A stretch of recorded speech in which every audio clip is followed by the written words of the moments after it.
Every dollar that we spend that we do not have is taking money from a youngster, a young person who cannot afford a lobbyist, a young person who can't afford to bear that burden, taking her future earnings without her permission to use today and leaving her with a bill that is utterly broken and a system that is broken as well. When I think about Obamacare, I think about the fact that it started off in 2009 at a cost of around $900 billion on the estimate. CBO then changed that estimate to $1.8 trillion. And then recently we've seen it go back down to about $1.35 trillion by the year 2025. Started with about 45 to 47 million Americans uninsured. By the year 2024, according to CBO's estimates, we'll still have 31 million Americans uninsured after spending $1.3 trillion at least, maybe $1.8 trillion, or maybe they'll change the estimate again.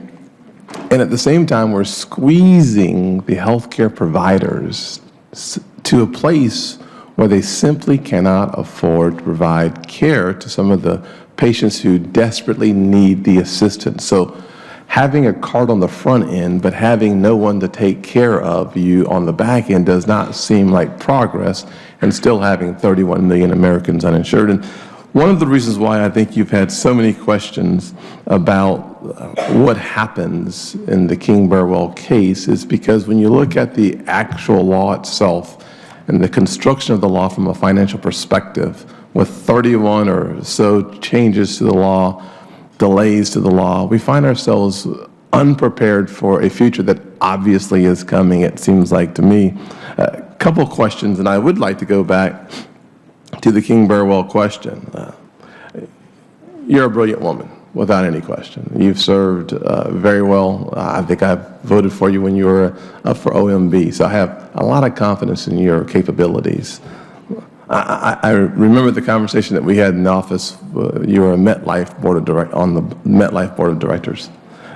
I cannot imagine a member of a board talking to your CEO and asking him a question about the possible scenario that may be a probable scenario, that there may be something that happens that will require the company to be prepared for an outcome, a legal outcome, and the answer is, I don't have a plan. I just don't see that as a realistic outcome. And the question I've heard over and over again is simply, is there a contingency plan? Not what is the plan, but is there a plan? Senator, with regard, and I think we've been through, right now in terms of this issue of planning for a hypothetical for which there has not even been oral arguments in front of the Supreme Court, what we are spending and what I am spending my time doing is focusing on what I believe I'm responsible for, which is implementing the law that you all have given us as I understand it. And that is where right now my time is focused. So you have no margin at all to spend any time focused on a probable outcome that could impact the delivery system of healthcare in America.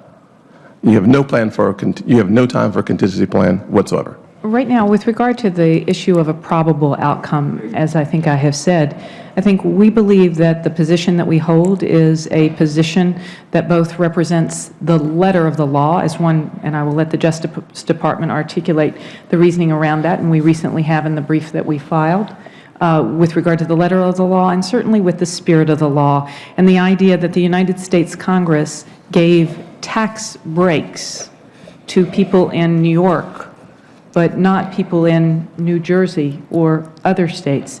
And so we believe that in terms of the issue, you used the word probable, we believe that we're in a position that is the right position. So Section 1401 of the law specified that the people may receive a premium tax credit if they enroll through an exchange established by the state under Section 1311. So you believe that there's no likelihood that the actual letters in the law will have weight in the Supreme Court? With regard to the issue of the specific arguments around the letter of the law, I am not a lawyer, and I will defer to my colleagues at the Justice Department with regard to the specifics of that, and we have filed a brief. So no contingency plan? As I've said, right now, what I am focused on is what is before us now in terms of the most important responsibility to implement the law in a way that serves the consumer. And between now and February 15th, that is my deep focus.